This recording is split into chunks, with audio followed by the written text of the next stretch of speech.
नमस्कार, आपका स्वागत है। घर के सामने तुलसी का पौधा होना और तुलसी के पास दीपक जलाने का कितना महत्व है, यह आज हम आपको इस महान कथा के माध्यम से समझाने वाले हैं। इस कथा को सुनने के बाद आप भी रोज तुलसी के पास दीपक जलाना शुरू कर देंगे, इसकी मैं गारंटी देता हूं। तो चलिए आपको सुनाते हैं वह महान कथा। दोस्तों, एक बार की बात है, देवी सत्यभामा भगवान श्री कृष्ण के पास आती है और उनसे पूछने लगती है, हे स्वामी, आप नित्य तुलसी को जल देते हैं और देवी रुक्मिणी नित्य तुलसी के पास दीपक जलाती है। इसके पीछे क्या रहस्य है? कृपया आप मुझे तुलसी को जल देने का और तुलसी के पास दीपक जलाने का माहात्म्य सुनाइए। भगवान श्री कृष्ण कहते हैं, हे देवी सत्यभामा, तुमने अत्यंत महत्वपूर्ण प्रश्न किया है। देवी तुलसी लक्ष्मी का ही अवतार है। देवी तुलसी भगवान विष्णु को अत्यंत प्रिय है, इसीलिए यह मुझे भी सबसे अधिक प्रिय है। मासों में कार्तिक और वनस्पतियों में मुझे तुलसी प्रिय है। जो भी मनुष्य तुलसी को जल देता है, उस पर मेरी कृपा सदैव बनी रहती है। जो भी मुझे तुलसी पत्र डालकर भोग चढ़ाता है, मैं उसे प्रेम से स्वीकार करता हूं। तुलसी पत्र के बिना मैं किसी भी प्रकार का भोग स्वीकार नहीं करता हूं। हे देवी, अब मैं तुम्हें तुलसी को जल देने का और तुलसी के पास दीपक जलाने का महात्म्य सुनाता हूं, इसीलिए तुम इस कथा को ध्यान से सुनो। जो भी स्त्री इस कथा को ध्यान से पूरा सुनती है, वह सदा सुहागिन रहती है। उसके घर में सुख समृद्धि आती है और दरिद्रता का नाश होता है। देवी सत्यभामा कहती है, हे स्वामी, मैं इस कथा को ध्यान से पूरा सुनूंगी। कृपया आप मुझसे वह कथा कहिए। तब भगवान श्री कृष्ण देवी सत्यभामा को वह कथा सुनाने लगते हैं। भगवान श्री कृष्ण कहते हैं, हे देवी, पूर्वकाल की बात है। मध्य देश में श्याम शर्मा नाम का एक वैश्य अपनी पत्नी के साथ रहा करता था। वैश्य के पास किसी चीज की कोई कमी नहीं थी। ईश्वर की कृपा से उसके पास सब प्रकार के सुख ऐश्वर्य थे, किंतु उस वैश्य की कोई संतान नहीं थी, जिस कारण से वह सदैव ही दुखी रहा करता था। उस वैश्य ने संतान प्राप्ति के लिए कई उपाय किए। उसने दान धर्म किए, अनेक प्रकार के वैद्य भी बुलवाए, उनसे नाना प्रकार के उपचार भी किए, किंतु फिर भी उसे कोई संतान नहीं हो रही थी। फिर एक दिन वह वैश्य महामुनि वशिष्ठ जी से मिलने के लिए उनके आश्रम पर जाता है। मुनि वशिष्ठ श्याम शर्मा का स्वागत करते हैं और कुशल मंगल पूछते हैं। तब वह श्याम शर्मा मुनि वशिष्ठ जी से कहता है, हे मुनिवर, मैं अत्यंत दुखी हूं। मेरी कोई संतान नहीं है और संतान के बिना मेरा उद्धार कैसे होगा? मैंने संतान प्राप्ति के लिए अनेक उपाय भी किए, किंतु मुझे संतान नहीं हो रही है। कृपया आप ही बताइए कि मुझे किस कारण से पुत्र की प्राप्ति नहीं हो रही है। क्या मुझसे जाने अनजाने में कोई पाप हुआ है? तब मुनि वशिष्ठ जी अपनी दिव्य दृष्टि से श्याम शर्मा के पूर्व जन्म के बारे में जान लेते हैं। वशिष्ठ जी कहते हैं, हे वत्स, पिछले जन्म में तुम्हारे द्वारा घोर पाप हो गया था। उसी कारण से तुम्हें इस जन्म में संतान सुख प्राप्त नहीं हो रहा है। श्याम शर्मा कहता है, हे मुनिवर, कृपया मुझे बताइए, पिछले जन्म में मुझसे कौन सा पाप हुआ था और उस पाप से मुक्त होने के लिए मुझे कौन सा उपाय करना चाहिए? वशिष्ठ जी कहते हैं, हे वत्स, पिछले जन्म में तुमने जो अपराध किया था उसके विषय में सुनो। पिछले जन्म में तुम एक अहंकारी वैश्य थे। तुम्हारा जन्म धनवान कुटुंब में हुआ था। तुमने पिछले जन्म में एक गाय को अत्यंत दुख दिया था। एक दिन एक गाय भूख और प्यास से व्याकुल होकर तुम्हारे द्वार पर आई थी, किंतु तुमने उस गाय को ना रोटी खिलाई, ना चारा खिलाया और ना ही उसे जलपान कराया। तुमने बड़ी ही निर्दयता से उस गाय को अपमानित करके घर से निकाल दिया। उस गाय ने अभी अभी बछड़े को जन्म दिया हुआ था और भूख से व्याकुल होने के कारण वह गाय वहीं पर मूर्छित होकर गिर पड़ी और उस दिन वह अपने बछड़े को दूध नहीं पिला पाई। इसीलिए उसी गाय ने तुम्हें श्राप दे दिया था।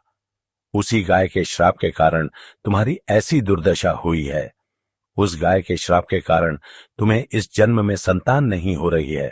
वशिष्ठ जी की बात सुनकर उस श्याम शर्मा को बड़ा दुख हुआ और वह स्वयं को कोसते हुए कहने लगा, हाय, यह मैंने क्या किया? एक बेचारी दुखी गौमाता की सेवा नहीं की, मैंने बहुत बड़ा अपराध किया है और उसी का दंड मुझे भोगना पड़ रहा है। श्याम शर्मा वशिष्ठ जी से कहता है, हे मुनिवर, मुझसे बहुत बड़ा अपराध हुआ है। अब मैं इस पाप का प्रायश्चित कैसे करूं? कृपया आप ही मुझे मार्गदर्शन कीजिए। मैंने जो पाप किया है उससे मुक्ति का कोई तो उपाय अवश्य होगा। मैं अपना सब कुछ देकर उस पाप का प्रायश्चित करूंगा। कृपया आप ही कोई उपाय बताइए। मुझे संतान प्राप्ति कैसे हो सकती है? क्योंकि शास्त्र कहते हैं, पुत्र के बिना मनुष्य का उद्धार नहीं हो सकता।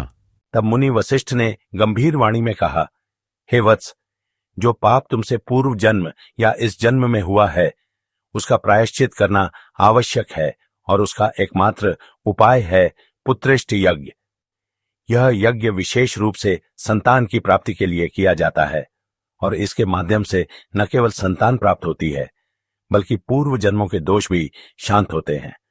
तुम श्रद्धा और विधि पूर्वक यह यज्ञ संपन्न करो। यज्ञ के पश्चात ब्राह्मणों को भोजन कराओ, उन्हें आदर पूर्वक वस्त्र और गौ का दान दो। यह कर्म न केवल यज्ञ को पूर्ण करेगा बल्कि तुम्हारे हृदय को भी शुद्ध करेगा। ब्राह्मणों की तृप्ति और यज्ञ की अग्नि से उत्पन्न पुण्य तुम्हारे पापों का क्षय करेगा और तुम्हें संतान सुख की प्राप्ति होगी। यह शास्त्र सम्मत मार्ग है और इसके पालन से तुम्हारा जीवन धन्य हो जाएगा। तब श्याम शर्मा वशिष्ठ जी को धन्यवाद देते हुए कहता है, हे मुनिवर, आपका कोटि कोटि धन्यवाद। मैं आपके कहे अनुसार अवश्य ही पुत्रेष्ट यज्ञ करूंगा और ब्राह्मणों को गायों का दान करूंगा। घर पहुंचते ही श्याम शर्मा ने अपनी धर्मपत्नी को सारी बात विस्तार से बताई। मुनि वशिष्ठ का साक्षात्कार, यज्ञ का महत्व और पाप से मुक्ति का मार्ग। पत्नी की आंखों में भी विश्वास और श्रद्धा झलक उठी। दोनों ने मिलकर पुत्रेष्ट यज्ञ की तैयारी आरंभ की। गांव-गांव जाकर उन्होंने अनेक आर्षि मुनियों, ब्राह्मणों और विद्वानों को यज्ञ में सम्मिलित होने का निमंत्रण दिया। शुभ मुहूर्त में विधिपूर्वक मंत्रोच्चार और अग्निहोत्र के साथ श्याम शर्मा ने भव्य रूप से पुत्रेष्ट यज्ञ संपन्न किया। यज्ञ के संपन्न होने के पश्चात यज्ञ की अग्नि से अग्निदेव प्रकट होते हैं और उस श्याम शर्मा से कहते हैं, हे श्याम शर्मा, तुम्हारा यज्ञ पूर्णतया सफल रहा। तुमने पुत्र की प्राप्ति के लिए जो श्रद्धा, नियम और भक्ति से यह यज्ञ किया वह प्रशंसनीय है। मेरी कृपा से तुम्हें एक तेजस्वी पुत्र की प्राप्ति होगी जो गुणों में श्रेष्ठ, बुद्धिमान और धर्मनिष्ठ होगा। किंतु ध्यान रखना, यह पुत्र तुम्हें संतान सुख तो देगा परंतु उसका जीवन अल्प होगा। उसकी आयु केवल 18 वर्ष की ही होगी। जैसे ही 18वां वर्ष पूर्ण होगा उसे मृत्यु को वरण करना होगा। यह उसके पूर्व जन्म के कर्मों का परिणाम है जिसे कोई नहीं टाल सकता। इतना कहकर अग्निदेव अंतर्ध्यान हो जाते हैं। पुत्रेष्ठ यज्ञ करके और अग्निदेव से पुत्र का वरदान प्राप्त करके वह श्याम शर्मा बहुत प्रसन्न तो हुआ किंतु उसे बड़ा दुख भी हुआ। श्याम शर्मा ने सोचा, पुत्र न होने से अच्छा है, कम आयु वाला पुत्र ही ठीक है। फिर वह पहले की तरह अपने कार्य में लगा रहा। कुछ ही दिनों के पश्चात उसकी पत्नी ने गर्भ धारण किया। श्याम शर्मा ने पुत्र के जन्म से पूर्व किए जाने वाले सभी संस्कार किए और फिर उसे एक अत्यंत सुंदर पुत्र की प्राप्ति हुई।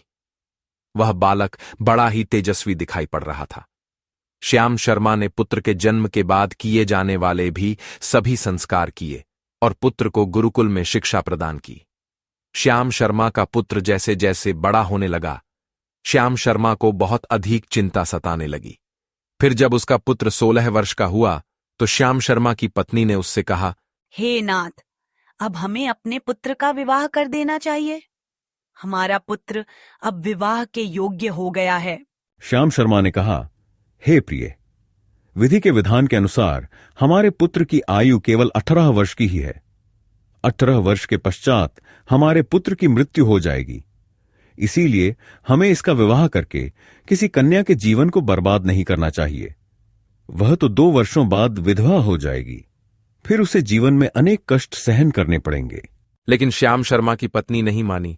वह अपने पुत्र का विवाह होता देखना चाहती थी। श्याम शर्मा की पत्नी कहती है, हे नाथ, कुछ भी हो, मैं अपने पुत्र को अविवाहित मरते हुए देख नहीं सकती। हमारे पास किस चीज की कमी है? हमारी पुत्र वधू इस संपत्ति को प्राप्त करके सुखी जीवन जी सकती है। इसीलिए अब आप संकोच न करें और हमारे पुत्र के लिए सुंदर कन्या की खोज करें। अपनी पत्नी के हठ के आगे श्याम शर्मा की एक न चली और फिर वह पुत्र के विवाह के लिए मान गया। फिर उसने पास ही के नगर में रहने वाले एक अत्यंत गरीब वैश्य की पुत्री के साथ अपने पुत्र का विवाह संपन्न किया। श्याम शर्मा की बहू का नाम सुभद्रा था। वह अत्यंत गुणवान, चरित्रवान और पतिव्रता नारी थी। वह अपने पति के मृत्यु की बात को नहीं जानती थी।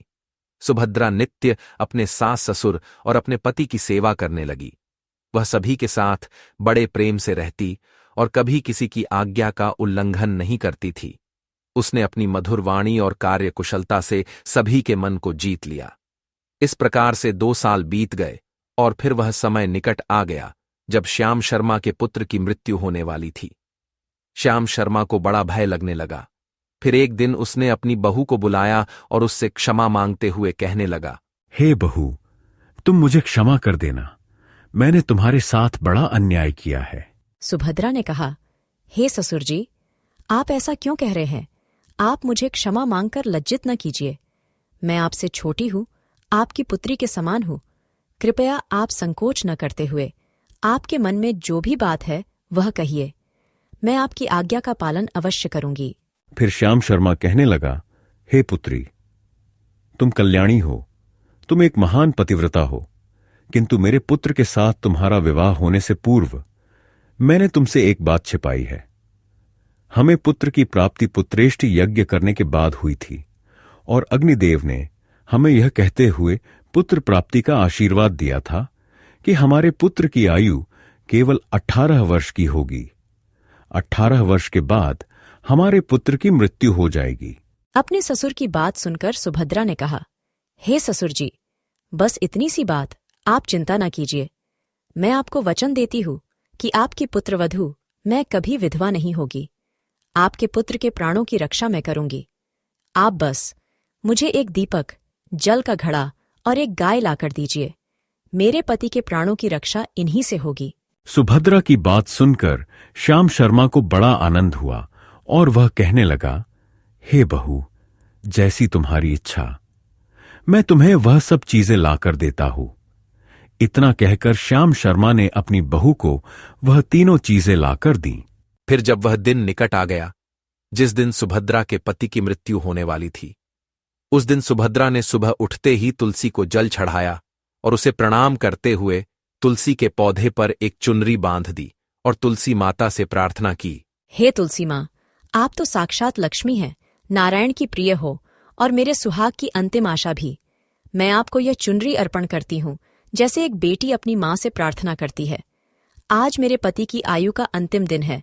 कहते हैं यमदूत आज उन्हें लेने आने वाले हैं, किंतु मेरा विश्वास है कि आप ही मेरे सुहाग की रक्षा कर सकती हैं। कृपा करिए माँ, मुझे विधवा होने से बचा लीजिए। फिर सुबह के समय यमराज का एक दूत श्याम शर्मा के पुत्र के प्राण लेने के लिए उसके घर पर आ गया। जैसे ही वह घर में प्रवेश करने लगा, तब तुलसी के पौधे ने उसे रोक दिया और उस स्थान पर साक्षात देवी तुलसी प्रकट हुई और उस दूत से कहने लगी, हे यमदूत, रुक जाओ। ये स्थान अब तुम्हारे लिए वर्जित है। इस घर की पत्नी ने मुझे श्रद्धा से जल अर्पित किया है, मुझे चुनरी चढ़ाई है और अपने सुहाग की रक्षा के लिए मेरी शरण ली है। उस भक्तिन की प्रार्थना व्यर्थ नहीं जा सकती। मैं उसकी रक्षा का व्रत ले चुकी हूं और जब तक मैं यहां उपस्थित हूं तब तक तुम इस घर में प्रवेश नहीं कर सकते। इतना कहकर देवी तुलसी ने अपने तेज से यमदूत को रोका और घर के भीतर जाने से स्पष्ट मना कर दिया। यमदूत ने जब देखा कि स्वयं भगवान विष्णु की प्रिय साक्षात देवी वृंदा उसके मार्ग में खड़ी हैं, तो उसका तेज भी मंद पड़ गया और वह भय से कांपने लगा। देवत्व की उस दिव्य शक्ति के आगे उसकी मृत्यु देने की शक्ति भी निष्क्रिय हो गई। उसे ध्यात हो गया कि अब यह कार्य संभव नहीं, और इस प्रकार वह सुभद्रा के पति के प्राण लिए बिना ही यमपुरी की ओर लौट गया। यमलोक में पहुंचकर वह यमदूत सीधा यमराज के सिंहासन के समक्ष उपस्थित हुआ। उसने विनम्र स्वर में कहा, हे धर्मराज, आपकी आज्ञा का पालन करने हेतु मैं पृथ्वी लोक पर गया था, जहां मुझे एक पुरुष के प्राण लेने थे। किंतु जब मैं उस घर में प्रवेश करने लगा, तभी वहां तुलसी का पौधा मेरे मार्ग में आ गया, और उस पौधे से साक्षात देवी तुलसी प्रकट हुई। उन्होंने मुझे रोक दिया और कहा कि इस घर की स्त्री ने उन्हें चुनरी चढ़ाई है और अब वे उसके सुहाग की रक्षा कर रही हैं। उनके आदेश के आगे मैं कुछ भी कर पाने में असमर्थ रहा, और इस कारण मैं उस पुरुष के प्राण लिए बिना ही लौट आया। इस बात पर यमराज को बड़ा क्रोध आ गया। फिर उन्होंने अन्य 2 दूतों को बुलाया और कहा, हे दूतों, तुम अब श्याम के समय सुभद्रा के घर पर जाओ। जब तुलसी का पौधा सो रहा होगा, तुम उसके पति के प्राण लेकर यमलोक आ जाओ। फिर शाम के समय यमराज के 2 दूत सुभद्रा के घर की ओर निकल पड़े। जैसे ही आकाश में सांझ की कालिमा छाई, सुभद्रा ने कांपते हाथों से तुलसी के पास एक छोटा सा दीपक जलाया और अपने हाथ जोड़कर प्रार्थना करने लगी, हे पावन दीपक, अब तू ही मेरे पति की अंतिम आशा है। यमराज के दूत उनके प्राण लेने के लिए इस दिशा में बढ़ रहे हैं। मैं तुझसे विनती करती हूँ, जैसे तू अंधकार में प्रकाश फैलाता है, वैसे ही मेरे पति के जीवन में आशा की किरण बन जा। तेरी लौ की तरह उनका जीवन भी अडिग रहे, अमिट रहे। फिर शाम हो गई, तुलसी का पौधा सो गया और यमराज के 2 दूत सुभद्रा के घर के सामने आकर खड़े हो गए और सोचने लगे, अब तो इस मनुष्य के प्राण लेकर ही हम यमपुरी लौटेंगे। जैसे ही यम के दूत सुभद्रा के घर में प्रवेश करने लगे, तब तुलसी के पास लगाए हुए दीपक ने उनका रास्ता रोक दिया और उस स्थान पर साक्षात अग्निदेव प्रकट हुए और उन्होंने कहा, हे दूतों, तुम अब इस सुभद्रा के पति के प्राण नहीं ले जा सकते। इस स्त्री ने मुझे प्रज्वलित करके उसके पति के प्राणों की रक्षा करने की प्रार्थना की है, इसीलिए अब मैं उसके पति के प्राणों की रक्षा कर रहा हूं। इसीलिए तुम आज उसके पति के प्राण नहीं ले जा सकते। तुम यहीं से लौट जाओ, नहीं तो मैं सब कुछ जलाकर भस्म कर दूंगा और मेरी अग्नि में तुम दोनों भी जलकर भस्म हो जाओगे। अग्निदेव की यह बात सुनकर यमराज के दोनों दूत अत्यंत भयभीत हो गए और फिर से लौटकर यमराज के पास चले गए।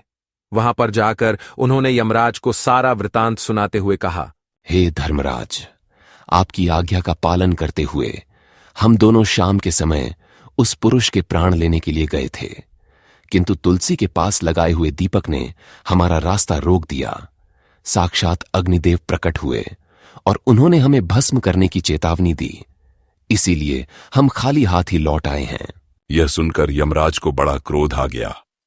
फिर उन्होंने अन्य 4 दूतों को बुलाया और कहा, हे दूतों, अब तुम सुबह उस सुभद्रा के जागने से पहले जाओ और उसके पति के प्राण लेकर आ जाओ। जब दीपक बुझा हुआ हो और तुलसी भी सोई हुई हो, तब तुम्हें कोई नहीं रोक पाएगा। यमराज की आज्ञा पाकर यमदूत घने अंधकार को चीरते हुए रात्रि के 3रे प्रहर में सुभद्रा के घर की ओर बढ़ने लगे। उनकी भयावह छाया, जो मृत्यु का संकेत थी, हवा के थपेड़ों के साथ आगे बढ़ रही थी। किंतु इधर सुभद्रा अपने सुहाग की रक्षा के लिए हर संभव प्रयास कर रही थी। संकल्प से भरे हृदय और अडिग श्रद्धा के साथ उसने घर के द्वार पर जल से भरा हुआ एक लोटा रख दिया। निःशब्द मगर प्रबल विश्वास से उसने जल देवता का आह्वान किया। उसने दोनों हाथ जोड़कर करुण स्वर में प्रार्थना की, हे जल देवता, आप साक्षात जीवन के आधार हैं, आप में अमृत का वास है। आज मैं अपने पति की रक्षा के लिए आपकी शरण में आई हूं। यमराज के 2 दूत मेरे सुहाग का दीप बुझाने आ रहे हैं, लेकिन मैं जानती हूं कि आप मृत्यु को भी रोक सकते हैं। कृपया आप ही मेरे पति के प्राणों की रक्षा करें। जैसे आप इस सृष्टि में जीवन देते हैं, वैसे ही मेरे सुहाग को भी दीर्घायु दीजिए। इतना कहकर सुभद्रा घर के अंदर सोने के लिए चली गई। इधर यम के दूत सुबह सुभद्रा के जागने से पहले ही उसके घर पर पहुंच गए। जैसे ही वे घर के अंदर प्रवेश करने लगे, तब उस लोटे के अंदर भरे हुए जल ने उनका मार्ग रोक लिया। साक्षात वरुण देवता उस स्थान पर प्रकट हुए और उन्होंने कहा, हे दूतों, रुक जाओ, अब तुम इस घर में प्रवेश नहीं कर सकते। यह घर अब मेरी सुरक्षा में है। मैं सुभद्रा के पति के प्राण तुम्हें लेकर जाने नहीं दूंगा। अगर तुमने इस घर में प्रवेश किया तो नरक की अग्नि को बुझा दूंगा, जिसमें सारा नरक लोक डूब जाएगा। यह सुनकर यमराज के वे चारों दूत घबरा गए और एक दूसरे की तरफ देखकर उस स्थान से भाग गए। वे सभी यम के दूत यमराज के पास लौट गए और उनसे कहने लगे, हे धर्मराज, आपकी आज्ञा का पालन करने के लिए हम चारों सुबह सुभद्रा के जागने से पहले ही उसके पति के प्राण लेने के लिए पहुंच गए थे, किंतु सुभद्रा के घर के बाहर रखे हुए जल के लौटे ने हमारा मार्ग रोक लिया। उस स्थान पर साक्षात वरुण देव प्रकट हुए और उन्होंने हमें सुभद्रा के पति के प्राण न ले जाने की चेतावनी दी, और इसी कारण से हम उसके घर में प्रवेश नहीं कर सके। अब यमराज का क्रोध अत्यंत प्रचंड हो चुका था। उनका मुख तेज से लाल हो गया, नेत्रों में अग्नि प्रकट होने लगी और समस्त यम सभा में भय का वातावरण छा गया। पहले दूतों की असफलता और फिर देवी तुलसी के हस्तक्षेप से उनका धैर्य टूट गया था। फिर यमराज ने गूंजती हुई आवाज में आदेश दिया, हे यमदूतों, अभी मेरी आज्ञा से 8 दिशाओं से 8 प्रबल यमदूतों को बुलाओ। इतना कहते ही क्षण भर में 8 भयंकर, विशाल और बलशाली यमदूत यमसभा में उपस्थित हुए। उनके शरीर काले बादलों जैसे, आंखें अंगारों सी जलती हुईं और हाथों में विविध आयुध लिए हुए थे। यमराज ने उन्हें कठोर स्वर में आदेश दिया, हे यमदूतों, अब किसी भी प्रकार की विघ्न संशय की आवश्यकता नहीं है। तुम 8 समस्त दिशाओं से दिन और रात्रि के सभी प्रहरों में प्रयत्न करते हुए बलपूर्वक उस मनुष्य श्याम शर्मा के पुत्र के प्राण खींचकर मेरे समक्ष प्रस्तुत करो। इस बार कोई भी यदि बीच में आए तो उसे भी हटाकर कार्य पूर्ण करो। यह अब धर्म की प्रतिष्ठा का प्रश्न है। यमराज की आज्ञा को कोई चुनौती नहीं दे सकता। बल, बुद्धि और मायिक शक्ति, जो कुछ भी आवश्यक हो, प्रयोग करो। फिर वे सभी यमदूत सुभद्रा के पति के प्राण लेने के लिए आकाश मार्ग से पृथ्वीलोक की ओर निकल पड़ते हैं। इधर यमदूतों के आने की आहट से पहले ही सुभद्रा ने अपनी अटूट श्रद्धा और विश्वास के साथ अपने घर के सामने एक पवित्र गाय को बांध दिया था। उसकी आंखों में भय की लकीरें थीं, लेकिन मन में आस्था की लौ प्रज्वलित थी। उसने गाय के समक्ष हाथ जोड़कर करुणा भरी वाणी में विनती की, हे गौमाता, आप जगत की माता हैं, साक्षात देवी स्वरूपा हैं। आज मेरे सुहाग पर संकट आया है। यमदूत मेरे पति के प्राण लेने के लिए आ रहे हैं, किंतु मैं जानती हूं कि आपकी कृपा से कोई भी अनहोनी टल सकती है। हे माता, मैं आपकी शरण में आई हूं, मेरी रक्षा कीजिए। मुझे विधवा होने से बचा लीजिए। मेरे पति को दीर्घायु का आशीर्वाद दीजिए। सुभद्रा की व्याकुलता और उसकी अटूट श्रद्धा को देखकर गौ माता के नेत्रों में वात्सल्य झलक उठा। वह स्नेहपूर्वक बोली, हे पुत्री, तुम चिंता मत करो, तुम्हारा सुहाग सुरक्षित रहेगा। मैं स्वयं तुम्हारे पति की रक्षा करूंगी। मेरे होते हुए यमदूत तुम्हारे घर में प्रवेश नहीं कर पाएंगे। मैं धर्म की प्रतीक हूं, सृष्टि की पालनहार हूं, और जहां गौमाता का वास होता है वहां मृत्यु भी ठहर जाती है। इसीलिए तुम निश्चिंत होकर अपने पति की सेवा करो और अपने मन को शांति दो। फिर वे 8 यमदूत यमराज की आज्ञा का पालन करते हुए पृथ्वीलोक पर उस सुभद्रा के घर के पास आते हैं। तो देखते हैं उस सुभद्रा के घर के सामने एक गाय खड़ी है। जैसे ही वे यमदूत घर के अंदर प्रवेश करने के लिए आगे बढ़ते हैं, तब वह गाय उन्हें रोक देती है और कहती है, हे यमदूतों, तुम यहीं से लौट जाओ। इस घर में तुम लोग प्रवेश नहीं कर सकते। इस घर की रक्षा मैं कर रही हूं। मेरे रहते कोई भी इस घर के अंदर प्रवेश नहीं कर सकता। यदि तुमने घर के अंदर प्रवेश करने का प्रयत्न किया तो मैं तुम सभी को श्राप दे दूंगी। अगर तुम्हें इस घर के अंदर प्रवेश करना है तो तुम्हें पहले मेरे प्राण लेने पड़ेंगे, और तुम सभी को गौहत्या का पाप लगेगा, जिसका कोई प्रायश्चित नहीं है। वहां पर उपस्थित सभी यमदूत गाय के द्वारा श्राप देने की बात सुनकर भयभीत हो गए। वे जानते थे कि गाय के द्वारा दिए गए श्राप से कोई मुक्त नहीं कर सकता, और गौहत्या तो संसार का सबसे जघन्य अपराध और महापाप है, जिसका कोई प्रायश्चित भी नहीं है। इसीलिए वे सभी वहां से लौटकर यमराज के पास चले गए।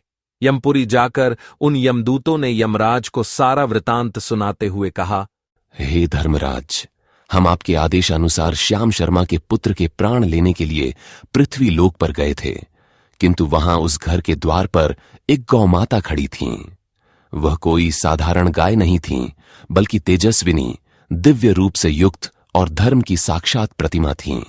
उन्होंने हमें चेतावनी दी, यदि हमने घर में प्रवेश करने का प्रयास किया तो वे हमें श्राप दे देंगी, और यदि हम उन्हें हटाने का प्रयत्न करते तो हमें गौहत्या का महापाप लगता, जिसका कोई प्रायश्चित नहीं है।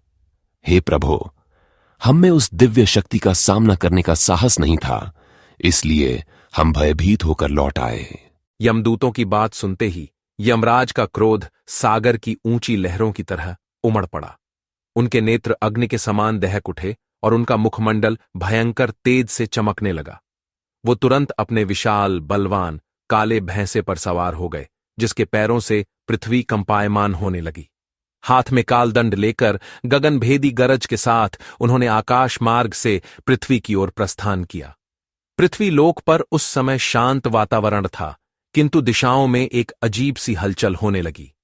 पशु पक्षी अचानक चुप हो गए, हवाओं ने बहना धीमा कर दिया और वातावरण में एक भयंकर कंपन फैलने लगा, क्योंकि अब स्वयं यमराज, मृत्यु के अधिपति, सुभद्रा के घर की ओर बढ़ रहे थे, जहां उनका सामना होना था भक्ति, धर्म और मातृत्व की अपराजेय शक्ति से। यमराज को अपने घर के सामने खड़ा हुआ देखकर सुभद्रा भयभीत हो जाती है और जल्दी से आकर यमराज के चरण स्पर्श करके उन्हें नमस्कार करती है और उनकी स्तुति करने लगती है। हे सूर्यतनय यमराज, आप तो तीनों लोकों के प्राणियों पर कृपा करने वाले महान देवता है। इस संसार के समस्त प्राणियों के पाप और पुण्य का लेखा जोखा आप अपने पास रखते हैं। हे न्याय के देवता धर्मराज, मैं सत्य धर्म का पालन करने वाली पतिव्रता स्त्री हूँ। मैं आपको बारंबार नमस्कार करती हूँ। कृपया मुझे आशीर्वाद दीजिए। सुभद्रा के द्वारा की गई स्तुति से यमराज अत्यंत प्रसन्न होते हैं और उसे अनजाने में ही सदा सुहागिन रहो, ऐसा कहकर आशीर्वाद देते हैं। फिर जब यमराज सुभद्रा के पति के प्राण ले जाने के लिए आगे बढ़ते हैं तो सुभद्रा कहती है, हे धर्मराज, क्षमा करें, किंतु एक बात कहनी है। आपने ही कुछ समय पूर्व मुझे सदा सुहागिन रहने का आशीर्वाद दिया था, और अब आप स्वयं मेरे पति के प्राण लेने आ रहे हैं। यदि आज आप मेरे पति को मुझसे छीन लेंगे तो क्या आपका वह आशीर्वाद झूठा नहीं सिद्ध होगा? सुभद्रा की आंखों में आंसू थे, लेकिन उनमें भय नहीं था। थी तो बस अपार श्रद्धा, पतिव्रता का तेज और एक पत्नी का अटूट प्रेम। यमराज कुछ क्षणों के लिए थम गए। उन्होंने सुभद्रा की ओर देखा और उनके कठोर मुख पर एक मधुर मुस्कान आ गई। सुभद्रा के निर्मल हृदय, उसके पति के प्रति समर्पण और उसके पतिव्रता धर्म ने यमराज के हृदय को भी स्पर्श कर लिया। तब यमराज ने सुभद्रा से कहा, हे पुत्री, आज तुमने वह कर दिखाया है जो बड़े बड़े तपस्वी भी नहीं कर पाते। तुमने साक्षात मृत्यु को पराजित कर दिया है। तुम्हारे प्रेम, त्याग और निष्ठा से मैं अत्यंत प्रसन्न हूं। मैं तुम्हारे पति के प्राण बख्श देता हूं। अब वे पूर्ण स्वस्थ और सुरक्षित रहेंगे। साथ ही तुम्हें वरदान देता हूं, जो भी स्त्री तुम्हारी भक्ति और चरित्र को स्मरण करेगी वह सदा सुहागिन रहेगी। अब तुम जो चाहो वरदान मांग सकती हो। सुभद्रा ने हाथ जोड़कर भाव विह्वल होकर कहा, हे धर्मराज, मेरे लिए मेरे पति ही परमेश्वर हैं। मैं उन्हें छोड़कर एक क्षण भी जीवित नहीं रह सकती। यदि आप मुझ पर प्रसन्न हैं तो कृपया मुझे यह वरदान दें कि मेरे पति को 100 वर्षों की दीर्घायु प्राप्त हो। उनके चरणों की सेवा करते हुए ही मेरा जीवन सार्थक होगा। यही मेरी सबसे बड़ी मनोकामना है। तब यमराज प्रसन्न होकर कहते हैं, तथास्तु। हे कल्याणी, आज से जो भी स्त्री अपने घर के सामने तुलसी का पौधा लगाती है, तुलसी के पास शाम को दीपक जलाती है, जिस घर के सामने गाय बंधी होती है और जो स्त्री अपने घर के सामने जल का लौटा रखती है, उसके घर में कभी मेरे दूत प्रवेश नहीं करेंगे। इतना कहकर यमराज उस स्थान से अंतर्ध्यान हो जाते हैं। भगवान श्री कृष्ण कहते हैं, हे देवी, इस प्रकार से उस सुभद्रा ने अपने पतिव्रता धर्म का पालन करके उसकी मृत्यु को टाल दिया था। इसीलिए जो भी स्त्री अपने घर के सामने तुलसी का पौधा लगाती है, रोज शाम को तुलसी के पास दीपक जलाती है, उसके घर में मृत्यु प्रवेश नहीं करती है। जिस घर के सामने गाय बंधी होती है, उस घर में कभी दुख दरिद्रता नहीं आती है। जो स्त्री अपने घर के सामने जल से भरा हुआ लौटा रखती है, उसके घर में कभी शोक नहीं होता है। तो दोस्तों, इस प्रकार से भगवान श्री कृष्ण ने देवी सत्यभामा को तुलसी के पास दीपक जलाने का महत्व सुनाया है। आपको यह कथा कैसी लगी कमेंट करके अवश्य बताएं। जानकारी अच्छी लगी तो वीडियो को लाइक जरूर करें और कमेंट में जय श्री कृष्ण अवश्य लिखें। साथ ही चैनल को सब्सक्राइब करना न भूले। आप सभी का धन्यवाद।